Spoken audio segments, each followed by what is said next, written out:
blessed thing, a sort of gleam. Maybe that's the way you live it up, I know. Life, it don't always live that way. Shade, a shade of pain, and then we die. Shade, Angel. a shade of pain, and then we die.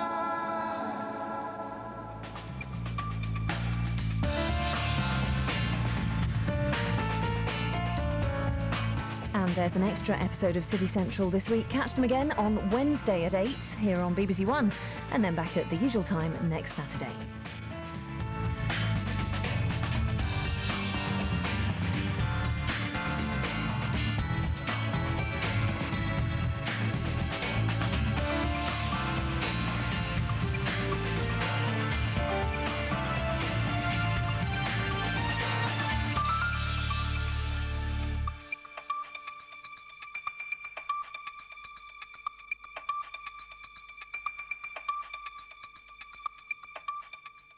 It's the chance of a lifetime. You can't pass it by.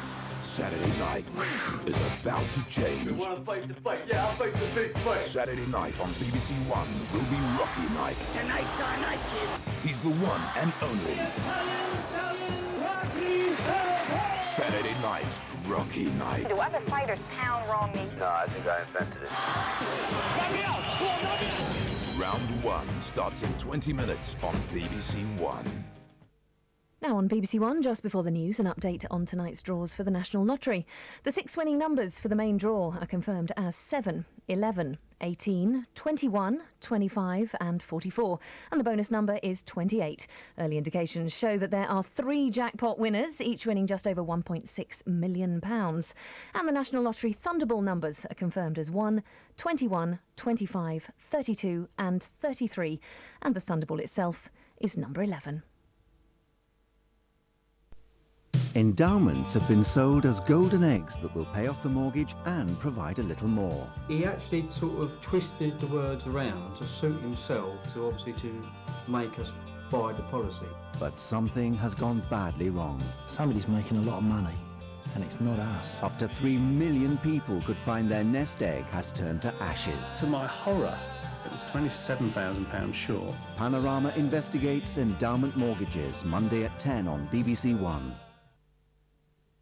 This is BBC One with the FA Cup final on Match of the Day at 11:05. Now the BBC News and Sport with George Allagire and Hazel Irvine. A new resident at number 10. This one's a boy named Leo. He's absolutely gorgeous. That's the unbiased view of a proud father. Another day of rage in the West Bank. 100 Palestinians are wounded. 1-0 to the Blues. Chelsea win the last cup final under Wembley's Twin Towers.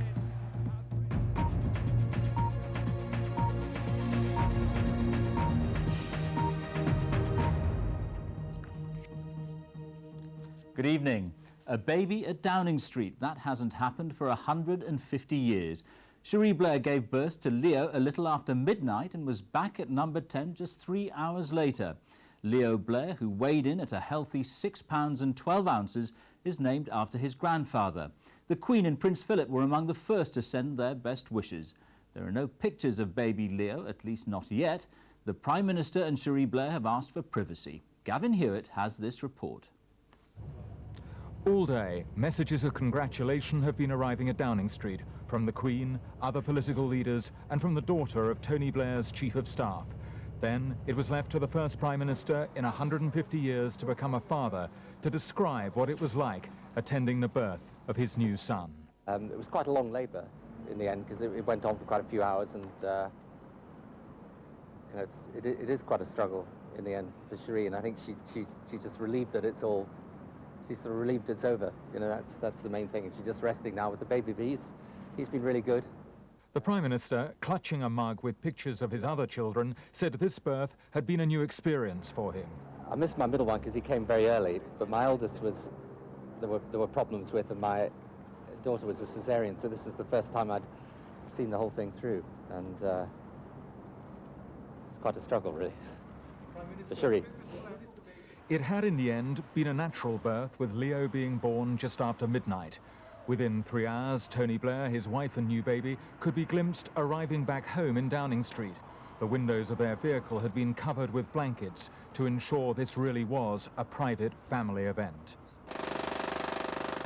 The baby may have had a good first night, but Downing Street awoke to discover this was the day drilling began. Contractors had been booked to fix a leaking hydrant. It was the Blair family who were first to celebrate. Flowers from Emma Booth, Cherie's half-sister, and her father, the actor Tony Booth, had been phoned during the night. I am, of course, absolutely thrilled and delighted at the news. And I have a beautiful new grandson, and I know that both his parents and his brothers and sisters are completely besotted with him. And Tony Blair's 76-year-old father had particular reason to be pleased. The new baby was named after him. It's great. The Prime Minister has said he's now going to go into holiday mode for a few days, which means cutting back on some official duties. But as he put it, you don't ever stop being Prime Minister. This afternoon, one group of children sat on the steps of number 10, celebrating the Prime Minister's new son. But it's likely to be some days before Leo Blair has his first photo call. Gavin Hewitt, BBC News. And our political correspondent, Carolyn Quinn, joins us now from Downing Street. Carolyn, there's been an awful lot of toing and froing outside number 10. Who's been sending the messages? Well, there's been a message from Hillary Clinton. She phoned Cherie Blair. The two women are friends, both lawyers, of course. She was sending her messages from herself and her husband, the President Bill Clinton. There have been visits from the Lord Chancellor, Lord Irvine, who, of course, introduced the couple way back. There have been calls from members of the Cabinet, including the Chancellor and the Education Secretary and the Northern Ireland Secretary, Peter Mandelson, a close family friend. And interesting that one of the first formal figures to get in contact with the family was John Major, the former Conservative Prime Minister. Now, Carolyn, as we said earlier, they want privacy, the Blairs. Do you think they're going to be able to manage that? It's going to be very difficult. The Blairs have always tried to keep their children out of the limelight, trying to maintain as normal a family life as possible, apart, of course, from the beginning of holiday photos that they have allowed the press to take. And I think they do want to maintain that despite all the pressure from the media and the public for a sighting of Leo Blair. The key thing, of course, is that the Prime Minister would not in any way want to be seen to be exploiting the birth of his new son for political gain. What Downing Street are saying is that there will be no sighting of Leo Blair, certainly over the weekend, and after that there'll be one photograph made available to all the press and the media. Well, we'll wait for that. Thank you, Carolyn. More than 100 Palestinian protesters have been shot and wounded by Israeli troops in a second day of clashes. They've been demonstrating over the continued detention of Palestinians in Israeli jails. The latest violence occurred in the Gaza Strip and the West Bank. Hilary Anderson reports from Ramallah, one of the worst affected areas. In their thousands, they came across the West Bank, a self-declared day of rage. Israeli soldiers rushed to hold the Palestinians back, firing rubber bullets with deliberate aim. More than 100 were injured, but the bullets couldn't stop them. Palestinians want Israel to release hundreds of their prisoners. This week's violence has been the worst in 2 years. Another Palestinian died this morning. He was shot in yesterday's unrest. With 5 Palestinians now dead, the anger is rising. The Israeli soldiers are firing a steady stream of rubber bullets towards the crowds to try to hold them back, but still the youths keep surging forwards. And all this is happening on the eve of a day which could be critical to the peace process. Tomorrow, these villages near Jerusalem are meant to be handed over to Palestinian control as a gesture to get the peace process back on track, though now few believe it will happen. Israel's Prime Minister Ehud Barak is under pressure from his own government not to make peace whilst there's violence. But with hundreds injured this week, the mood is dangerous. Israel has threatened harsh retaliation if the protests get worse. And when it's made such threats in the past, it's meant it. Hilary Anderson, BBC News, Ramallah. Here, the Ulster Unionist leader David Trimble has stepped up his campaign to persuade party members to back a return to a power-sharing executive with Sinn Féin. He's insisted that unionists could walk away at any time if the IRA failed to keep its pledge to put its weapons beyond use. Which way? We're not this way? Round that way. Right, there I am confused. And he has just a week to clarify any confusion among the Ulster Unionist faithful. On the BBC Radio Ulster programme Inside Politics, David Trimble said Unionists could walk away at any time if the IRA's unprecedented offer didn't progress towards verifiable decommissioning. It will not be irreversible for us until it's irreversible for them. And there has to be progress by them clearly and demonstrably on the road to peace and democracy, or we will all have difficulties. On the same programme, the Democratic Unionist leader urged Ulster Unionists to reject Mr Trimble's plan.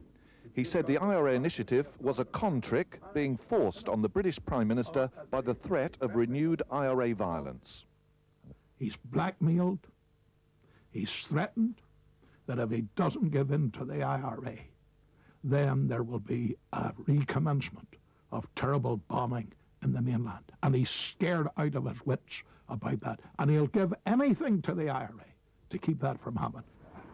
David Trimble's battle will be a close-run thing, but this time next week, he could either be the First Minister designate again, heading a devolved government, or a defeated leader of the Ulster Unionist Party with resignation his only option. John Thorne, BBC News, Belfast.